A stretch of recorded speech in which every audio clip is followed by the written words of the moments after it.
This video is brought to you by Howzat. Download the app now. साल 2019 की बात है। आईएसआईएस के आतंकी अबू बकर अल बगदादी को अमेरिकी सेना बहुत शिद्दत से खोज रही थी। उसकी खोज अक्टूबर महीने में खत्म हुई और तत्कालीन अमेरिकी प्रेसिडेंट डोनाल्ड ट्रंप ने बगदादी के मारे जाने की खबर सुनाई। इस खबर के बाद अपने ट्विटर हैंडल पर ट्रंप ने एक कुत्ते की तस्वीर पोस्ट की। घंटों रिसर्च कर बढ़िया प्लेयर्स चुन के बेस्ट टीम बनाई थी तुमने, पर टीम फिर भी हार गई तुम्हारी। क्या कभी ऐसा लगा है कि रियल प्लेयर्स के साथ भी खेल रहे हो या नहीं? हाउज़ेट पे आओ। हाउज़ेट पे आप ही की तरह है सिर्फ और सिर्फ असली fans, guaranteed. Visit howzet.com and make your team now. इस बेल्जियन मेलिनोइस नस्ल के कुत्ते ने बगदादी का पीछा उस सुरंग के भीतर तक किया जहां वह घुसा था।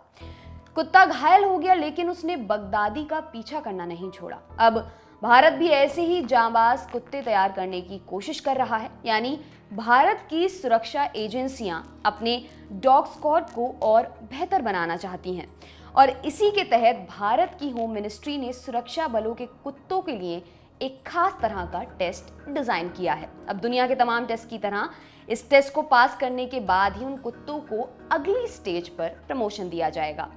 टाइम्स ऑफ इंडिया की एक खबर के मुताबिक सुरक्षा बलों के कुत्तों की परफॉर्मेंस इंटरनेशनल लेवल की रहे, इसलिए ये टेस्ट शुरू किया गया है। आइए अब जानते हैं भारत में सुरक्षा बलों के कुत्तों और इनकी ट्रेनिंग के प्रोसेस के बारे में। साथ ही ये भी बताएंगे कि ये नया टेस्ट आखिर है क्या। पर सबसे पहले बात कि कुत्तों की फोर्स में जरूरत क्या है। इस सवाल का जवाब हम और आप जानते ही हैं। कुत्ते की सूंघने की क्षमता की वजह से इसे पुलिस या आर्मी में शामिल किया जाता है। हालांकि सिर्फ एक यही कारण नहीं है कुत्तों को इंसान के साथ फोर्स में लगाने का। कुत्तों की कुछ खास आदतें भी उन्हें इस काम में काफी माहिर बनाती हैं। मिसाल के तौर पर कमांड मानने की क्षमता, फोकस कर सकने की क्षमता आदि।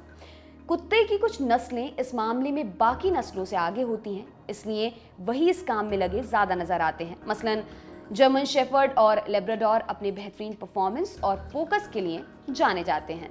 अब भारत ने बेल्जियम से मेलिनोइस नस्ल के कुछ कुत्ते भी इंपोर्ट किए हैं। इन कुत्तों को इनके स्टैमिना के लिए जाना जाता है। काफी लंबी दूरी तक ये पैदल चल लेते हैं।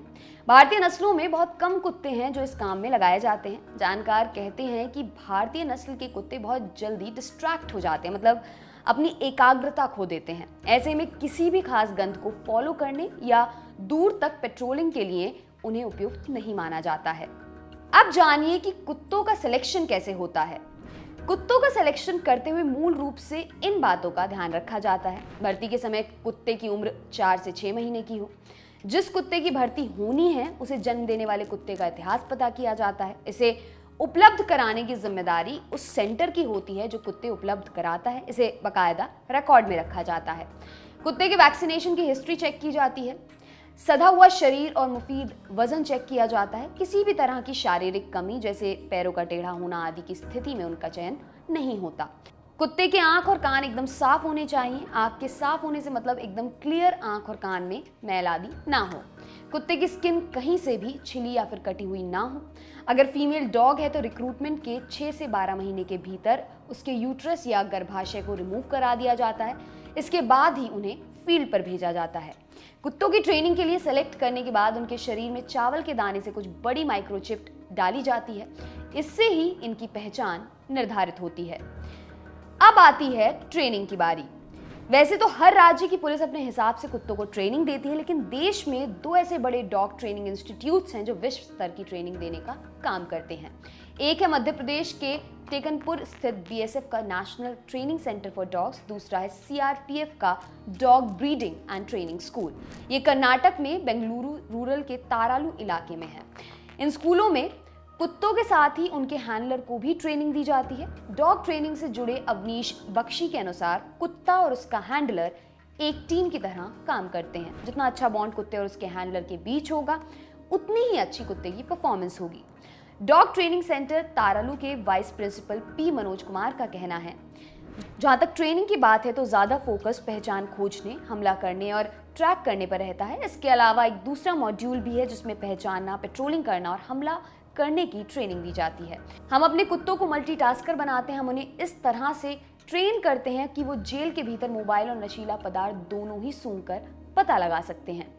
पी मनोज कुमार आगे बताते हैं, हम कुत्तों को सकारात्मक ट्रेनिंग देने के तरीके अपनाते हैं। दुनिया के कई डॉग स्कूलों में कोई टास्क ना कर पाने पर कुत्तों को सजा दी जाती है, खाना बंद करके ट्रेनिंग दी जाती है। यहाँ हम ऐसा नहीं करते, हम कुत्तों की अपनी प्रतिभा को उभारने पर जोर देते हैं। हम उन्हें ट्रेनिंग के दौरान अच्छा करने पर पुरस्कार देते हैं। पुरस्कार एक ऐसी चीज है जिसके बदले हर कुत्ता सीखने को तैयार रहता है। अब जानिए ट्रेनिंग की प्रोसेस क्या है। हैंडलर और कुत्ते की ट्रेनिंग एक साथ ही शुरू होती है। कुत्ते के रोल के हिसाब से ट्रेनिंग का वक्त लंबा या छोटा होता है। बम, नशीली दवाइयां आदि सूंघने और मुश्किल मिशन के लिए तैयार किए जाने वाले कुत्ते और हैंडलर्स का कोर्स लंबा होता है।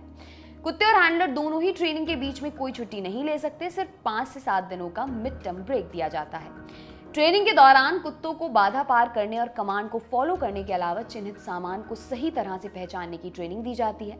एक सेशन जंगल ट्रेनिंग का होता है। इसमें हैंडलर और कुत्ता दोनों ही जंगल में एक टेंट में साथ रहते हैं।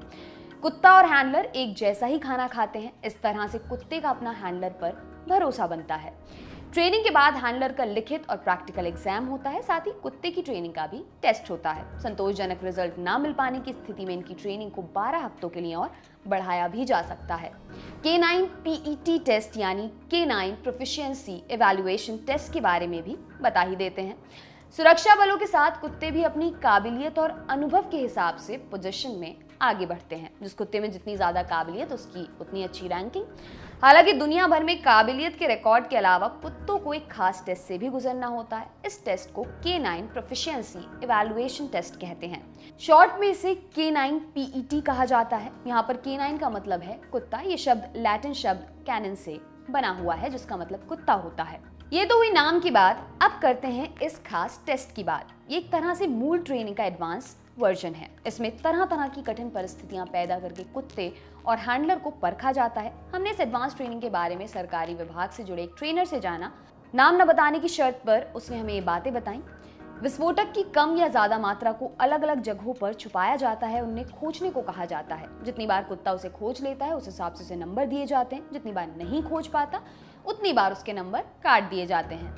अलग अलग विस्फोटक को पहचानने की क्षमता चेक की जाती है, जैसे C4, TNT, स्लरी आदि। इसके अलावा अलग अलग माहौल में टेस्ट लिया जाता है, जैसे कई बार सामान इंडोर खोजने को कहा जाता है। इसके बाद उसे हवाई जहाज और खुले में रखा जाता है। कुत्ते के रिस्पॉन्स टाइम को काउंट किया जाता है। इससे उसकी रैंकिंग तैयार होती है। कुत्ते को हैंडलर से दूर रखकर उसकी चीजों को ट्रैक करने की क्षमता को परखा जाता है। देखा जाता है कि क्या कुत्ता अपने हैंडलर से किसी भी तरह के इशारे के बिना भी काम कर सकता है या फिर नहीं। अलग अलग माहौल जैसे चलती बस में सर्च, ट्रेन में सर्च और कार के अंदर नशीला पदार्थ और विस्फोटक सर्च करने को कहा जाता है। अब इस टेस्ट में पास या फेल होने का क्या फंडा है। हर बार के टास्क में कम से कम 10 विस्फोटक सैंपल खोजने का टास्क दिया जाता है। अगर एक बार भी कुत्ता खोजने में सफल नहीं होता तो उसे फेल मान लिया जाएगा। इसी तरह से अगर किसी टास्क में कुत्ते ने किसी भी तरह के विस्फोटक ना होने की 2 बार गलत जानकारी दी तो उसे फेल माना जाएगा। यहाँ पर गलत जानकारी देने का मतलब है कि विस्फोटक ना होने के बावजूद भी विस्फोटक का इशारा करना। ऐसी स्थिति में हैंडलर फिर से टेस्ट के लिए एप्लीकेशन दे सकता है। उसे 30 दिन बाद फिर मौका दिया जाता है। इस बीच कमी आदि पर मास्टर ट्रेनर से राय मशवरा लेकर सुधार कर सकता है। आपके लिए खबर लिखी हमारे साथी अमित ने। मेरा नाम है दिव्यांशी। देखते रहिए दी लल्लन टॉप। शुक्रिया। फेसबुक पर क्या फैला, ट्विटर पर कौन हुआ ट्रोल, यूट्यूब की ट्रेंडिंग से लेकर इंस्टा के सब झोल, सोशल मीडिया की हर उठापटक एक जगह। सोशल लिस्ट सोमवार से शुक्रवार रात 10 बजे दी लल्लन टॉप पर।